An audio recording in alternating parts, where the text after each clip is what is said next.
Bonjour à toutes et à tous et bienvenue dans l'Humanidé. Je suis Maglite. J'inaugure aujourd'hui le premier épisode de la nouvelle rubrique éducative intitulée Lueurs éducatives et on va parler de comment aborder la rentrée du bon pied avec des enfants. Dans le précédent épisode, qui était le premier épisode de la rubrique développement personnel de cette nouvelle saison, nous avions abordé le fait de comment aborder la rentrée du bon pied en tant qu'adulte, reprendre le rythme de l'année avec toutes les nouveautés qu'il peut y avoir, les imprévus, tout en se préservant du temps. Aujourd'hui donc, on va parler de pourquoi la rentrée peut être un défi pour toute la famille.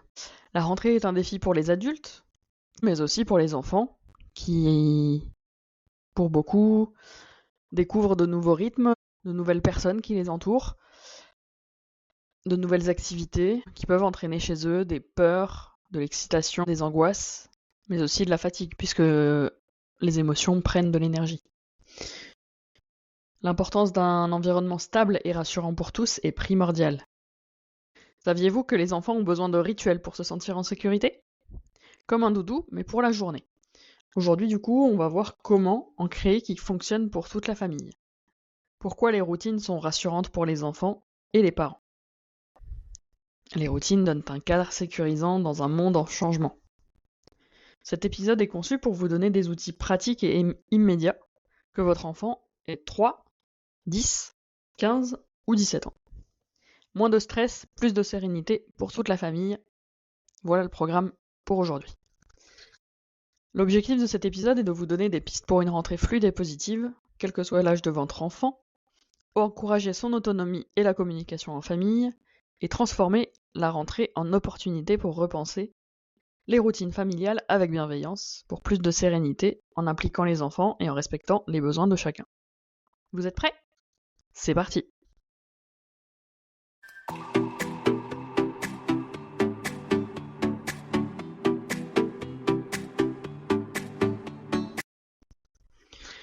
Dans cette première partie, on va aborder le fait de co-construire l'organisation familiale avec les enfants. Pour que les routines fonctionnent, il faut aussi une organisation logistique claire. Voici comment créer un système familial fluide qui libère du temps et de l'énergie à tout le monde. J'avais, je crois, déjà abordé le fait de créer des routines dans d'autres épisodes antérieurs.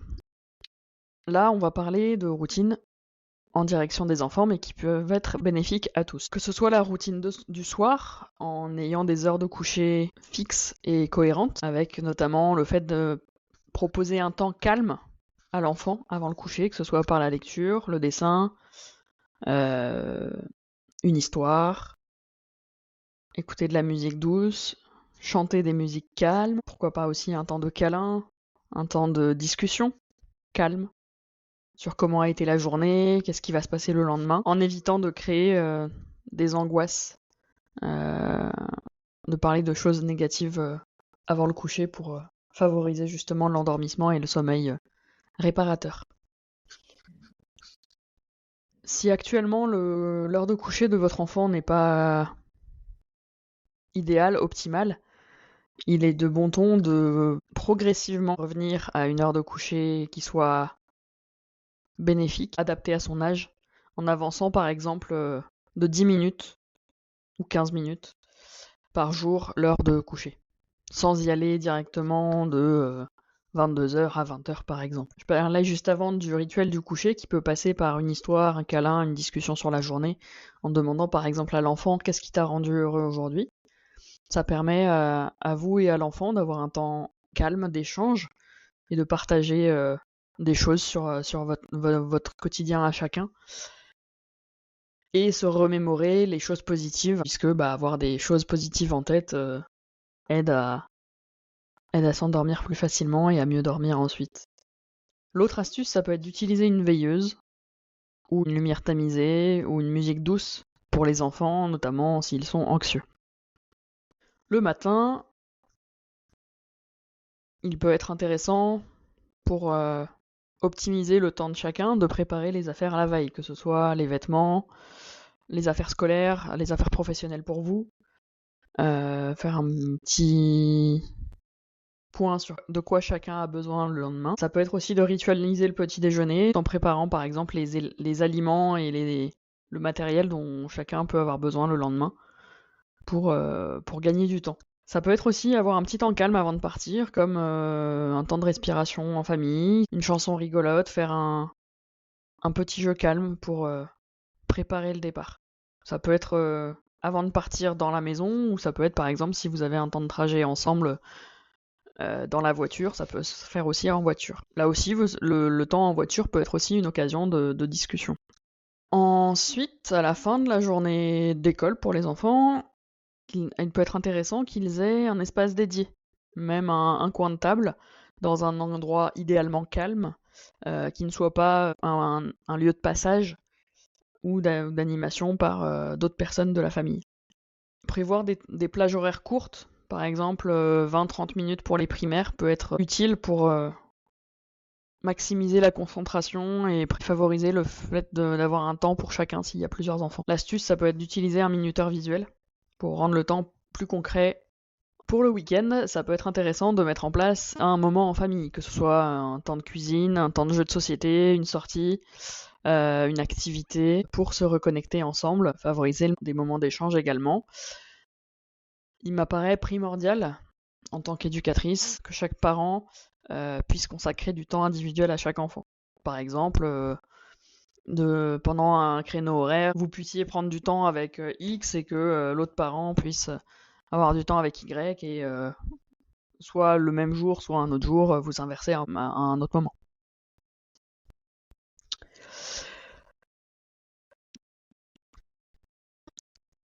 Afin de pouvoir vous décharger un peu de charge mentale et puis de permettre aux enfants de s'impliquer et de s'autonomiser, d'apprendre à devenir progressivement de futurs adultes capables et responsables, ça peut être important d'impliquer les enfants et d'adapter selon leur âge les différentes choses qu'il y a à faire au quotidien. Les enfants adorent se sentir utiles et responsables, c'est le cas aussi des ados, dans une autre mesure. Pour les petits, des routines ludiques, par exemple une chanson à chaque étape, une chanson au petit déjeuner, une chanson ou un jeu.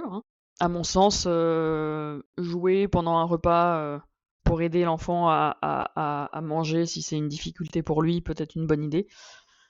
Dès lors, selon moi, qu'on ne joue pas avec la nourriture dans le sens de gâchis, mais ce n'est que mon avis. Une chanson pour le brossage des dents, une chanson pour aller à la douche. Comme je dis, ça peut être une chanson ou autre chose. Tant que c'est ludique et que ça aide l'enfant à faire quelque chose. Dès 6-7 ans, ils peuvent commencer à préparer leur cartable avec une liste faite avec soit des mots, soit des dessins selon leur capacité.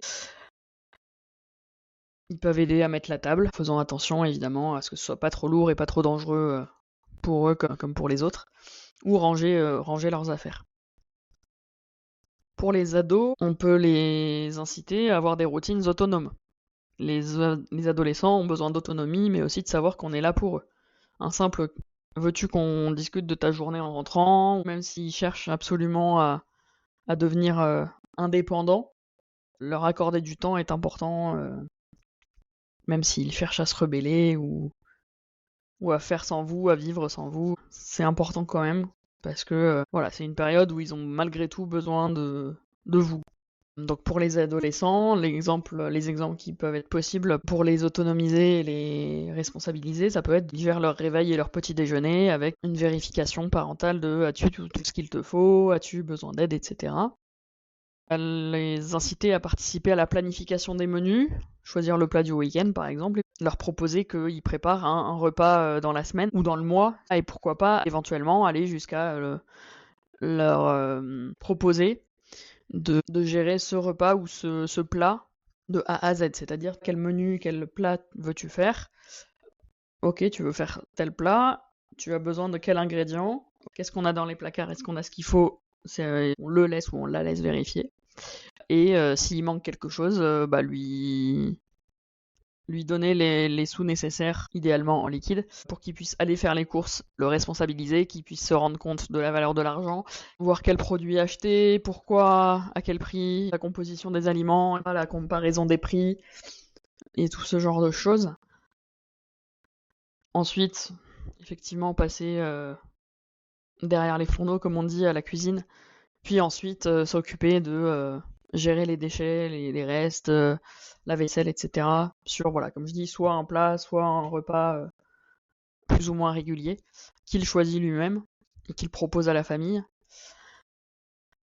Ensuite, ça peut être aussi le responsabiliser par une tâche ménagère collective. Quand j'entends collective, c'est qu'ils servent l'intérêt de tous. Ça peut être sortir les poubelles, ça passer le balai, passer l'aspirateur. Au moins une tâche dont cet adolescent ou adolescente a la responsabilité.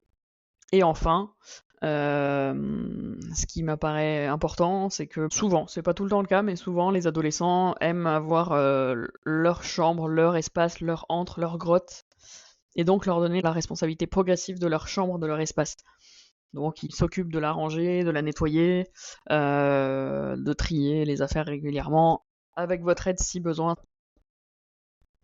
C'est important de laisser les enfants faire des choix et de valoriser leurs efforts plus que leurs résultats. Il vaut mieux leur dire tu as réussi à te préparer tout seul, bravo, plutôt que ah tu es lent, tu nous as ralenti, tu nous as mis en retard. Voilà, donc essayez de valoriser les choses positives, aussi infimes soient-elles. Pour identifier leurs efforts, vous pouvez leur demander qu'est-ce qui t'a aidé à y arriver, pour prendre en compte ce qui les a stimulés, ce qui les a aidés effectivement à tenter et voir comment vous pouvez faire avec lui, avec elle, mieux la prochaine fois. Et justement leur dire la prochaine fois on peut essayer telle chose si tu veux, pour les encourager à réessayer et à mieux faire ensemble. Pour ces fameuses routines qui peuvent être mises en place pour les enfants et les adolescents, il y a plusieurs outils que vous pouvez utiliser. Comme par exemple un tableau visuel, avec par exemple pour les tout petits ce qu'on appelle des pictogrammes, donc des images qui représentent les étapes de la journée ou les choses à faire. Typiquement, pour le matin, un dessin de pyjama qui explique que il doit s'habiller, un dessin de bol de petit déjeuner pour lui dire après s'être habillé, il prend le petit déjeuner, puis ensuite une brosse à cheveux ou une brosse à dents pour lui dire que c'est le moment de faire la toilette, puis un cartable ou un bâtiment d'école pour lui dire que c'est le moment d'aller à l'école. Quand rentrant de l'école, c'est pareil, c'est le moment du goûter, donc avec un pictogramme de biscuit pour lui expliquer que c'est l'heure du goûter, puis ensuite un livre pour lui expliquer que c'est les devoirs. Voilà, ce genre de choses, pour dérouler un peu pour les jeunes enfants les moments de la journée. Ça peut être aussi effectivement un calendrier familial sur une appli pour les ados et les parents connectés, sur un tableau effaçable pour les enfants par exemple, que ce soit un tableau à feutre ou un tableau à craie, ça s'achète facilement dans le commerce ou sur internet, avec les horaires de l'école et des activités extrascolaires et les lieux s'il y a besoin, les moments de temps libre, indispensables pour souffler, les responsabilités de chacun, par exemple, lundi, papa s'occupe du goûter, maman des devoirs, etc. L'astuce, ça peut être d'utiliser des codes couleurs, soit par activité, par exemple bleu pour l'école, vert pour les activités, rouge pour les rendez-vous, ou par personne, avec éventuellement, comme je disais, des pictogrammes pour ceux qui ne savent pas lire, ou qui ont encore des difficultés à lire. L'autre possibilité pour responsabiliser les adolescents, ça peut être d'utiliser un tableau des responsabilités avec des smileys pour les tâches accomplies, ça peut motiver les ados. Les autres possibilités, ça peut être comme je disais tout à l'heure aussi, proposer aux enfants de participer au choix des repas, au moins d'un repas ou d'un menu par semaine. Par exemple, le week-end, c'est là où il y a souvent le plus de temps et le plus de décontraction, entre guillemets. Faire une liste de courses collective où chacun rajoute ce qui lui manque et éventuellement si vous ou un autre adulte n'est pas d'accord, on en discute en famille. Discuter, c'est important, la communication.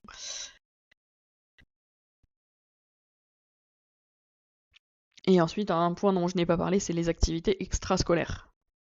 Les activités extrascolaires pour les enfants comme pour les parents, c'est génial, mais ça peut vite devenir ingérable. L'astuce, ça peut être de limiter à 1 ou 2 activités par enfant, maximum, parce que leur temps libre, comme le vôtre, est précieux pour décompresser et développer leur créativité.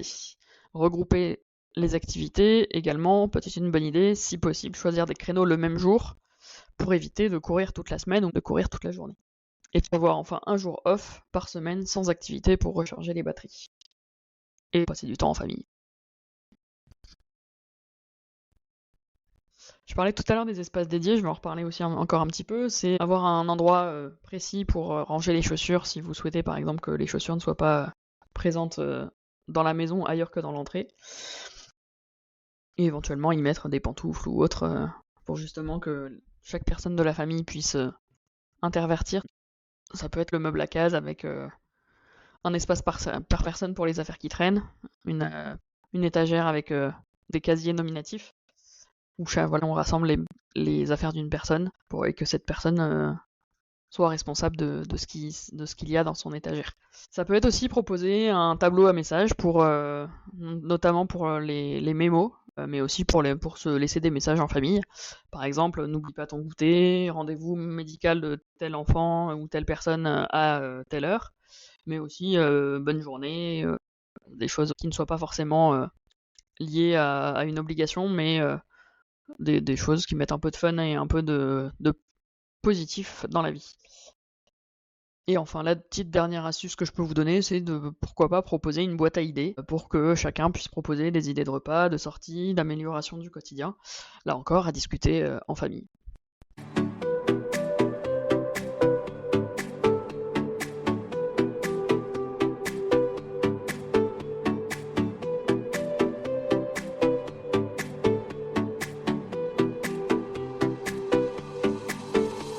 La partie 2, c'est gérer les résistances et les imprévus.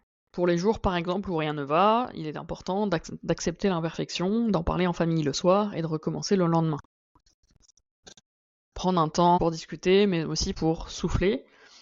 Par exemple, il peut être important de dire à l'enfant s'il y a une crise soit entre vous et lui, soit vous sentez que vous êtes en train d'émotionnellement vivre un petit excès d'émotion, et plutôt que d'exploser devant l'enfant, peut-être que vous pouvez lui expliquer, bah là je sens que ce qui s'est passé m'a énervé ou m'a blessé, je vais prendre un petit temps et on en reparle plus tard, ou je reviens, enfin voilà, et bien expliquer à l'enfant que vous avez besoin de temps pour vous.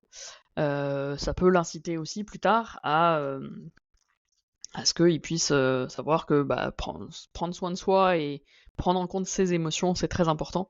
N'oubliez pas que vous êtes un exemple pour votre ou vos enfants.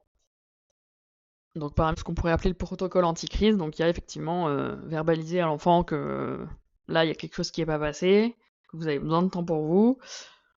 Ou alors si par exemple vous êtes tous les deux en surplus émotionnel temporaire, vous pouvez prendre ensemble une pause respiratoire, vous prenez une ou plusieurs minutes pour respirer ensemble, vous lui expliquez, on inspire, on expire, et donc ça aide les émotions, les idées et les esprits à se calmer. Ce qui m'apparaît essentiel également quand il y a de l'émotionnel en jeu avec des enfants, c'est de ne pas invalider, de ne pas mettre en doute ou nier les émotions qu'ils ressentent, mais bien au contraire les valider et les verbaliser. Par exemple, je vois que tu es frustré, moi aussi, parfois ça m'énerve quand les choses se passent pas comme prévu. Voilà, les inciter à verbaliser, que ce soit les cris, les larmes, etc.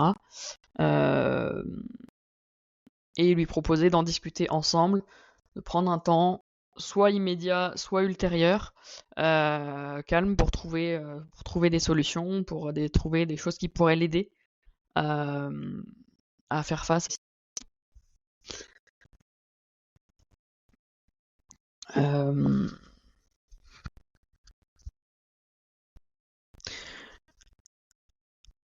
Avec tous les outils qu'on a vus et en les mettant en place, que ce soit le calendrier, l'autonomisation, vous allez pouvoir réduire les conflits liés à la précipitation, au manque de temps, mieux faire face aux imprévus également. Par exemple, le coin dans l'entrée peut éviter les où est mon cartable lorsqu'il est le temps de partir ou lorsqu'on est déjà en retard le matin. Les menus planifiés à l'avance évitent les qu'est-ce qu'on mange alors que l'heure du repas arrive. Ces petits riens libèrent de l'énergie pour ce qui compte vraiment, votre sérénité et celle de vos enfants. Si un de vos enfants refuse votre routine, restez calme et proposez-lui des choix. Par exemple, préfères-tu t'habiller avant ou après le petit déjeuner? Pour pas rester dans une règle fixe et non négociable que vous imposez, et plutôt l'aider à la mettre en place pour un peu plus de sérénité le matin. Valider ses émotions, comme je le disais, je vois que tu es en colère, veux-tu qu'on trouve une solution ensemble? Le faire participer, c'est très important pour qu'il puisse être acteur de cette nouvelle routine, qui peut l'aider et qui peut aider aussi tout le reste de la famille.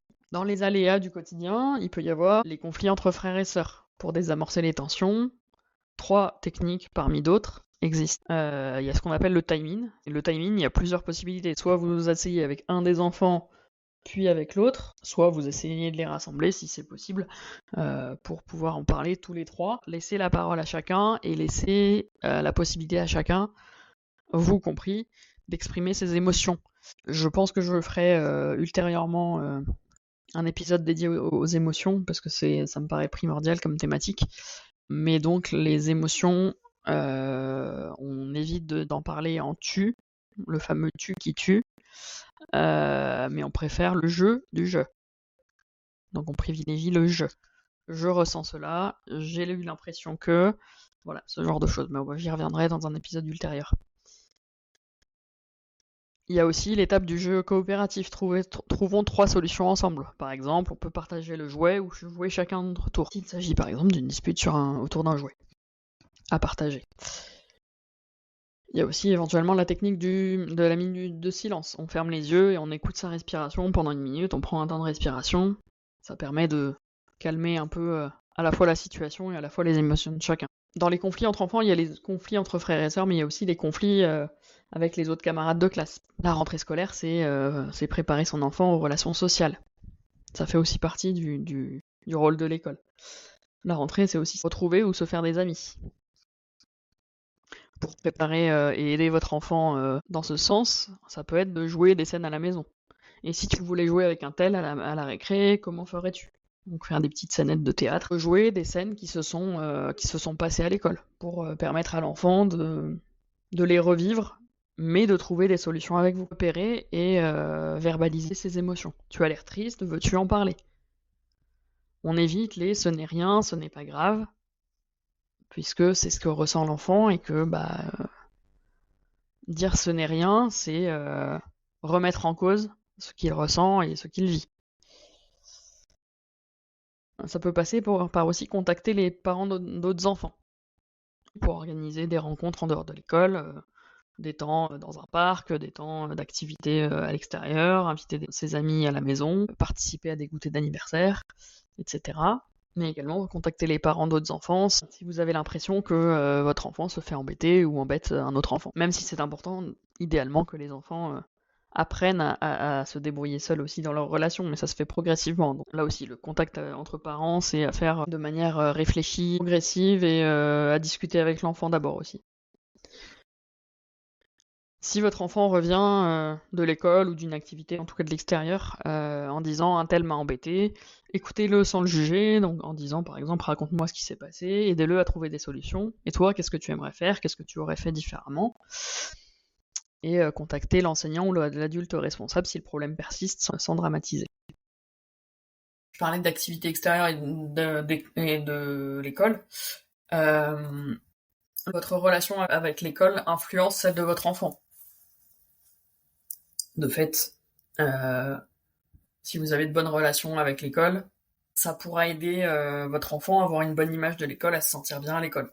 Alors que si vous êtes en conflit avec, par exemple, un professeur ou la direction, votre enfant percevra votre animosité envers l'école et comprendra que c'est pas un lieu ultra positif, ultra sécure, et ça pourra influencer son ressenti quand il y sera, ou son avis envers l'école, etc.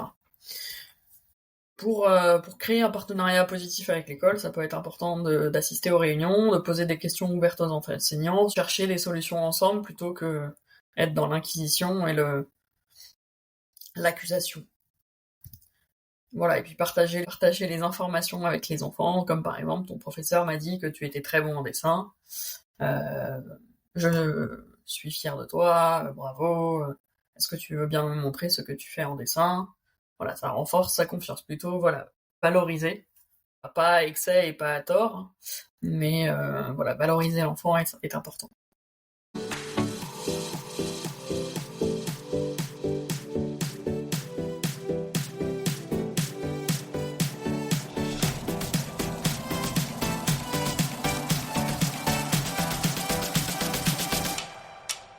Pour conclure cet épisode, la rentrée est une aventure collective, avec des changements et des difficultés pour tout le monde. Une rentrée réussie passe par un équilibre entre soutien, communication et autonomie. Avec les outils que je vous ai proposés aujourd'hui, vous allez pouvoir créer des routines rassurantes pour les enfants et les parents, organiser la logistique familiale pour gagner du temps et de l'énergie, gérer les imprévus avec sérénité. Les routines sont un cadeau, pas une contrainte. Elles libèrent du temps pour ce qui compte vraiment. Par rapport à l'épisode 1, il faut savoir qu'en tant que parent, votre sérénité influence celle de vos enfants.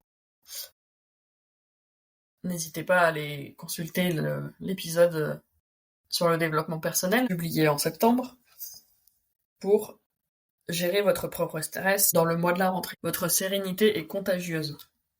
Ce que je vous propose pour la quinzaine qui vient, c'est de choisir un outil et d'en faire un défi familial.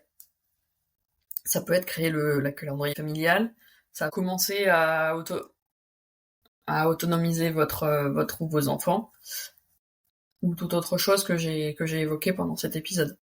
N'hésitez pas à l'appliquer pendant plusieurs jours et venez partager votre expérience en commentaire, même si c'est un échec, ça nous aidera tous, et je reste à l'écoute pour pouvoir répondre à votre commentaire et vous aider éventuellement auprès de difficultés que vous pourriez rencontrer. Dans le prochain épisode, au mois d'octobre, je profite de l'événement annuel Octobre Rose pour vous proposer 2 épisodes, un sur le développement personnel et un sur l'éducation, autour de la santé. Comment prendre soin de soi. Dans la rubrique développement personnel, il s'agira de savoir comment prendre soin de soi et faire un check-up sur sa santé, aussi bien physique que mentale. Et dans la partie éducation, justement, comment inculquer à l'enfant de prendre soin de sa santé, parler de maladie, éventuellement, de manière ludique, pédagogique et positive, constructive. En montrant à votre enfant que vous prenez soin de vous, vous lui inculquez qu'il est important de prendre soin de soi. Et en lui montrant que vous faites attention à son bien-être, vous montrez aussi qu'il est important de rester attentif aux autres. Voilà, j'espère que cet épisode vous aura plu, que l'avant-goût du prochain épisode vous donne envie également.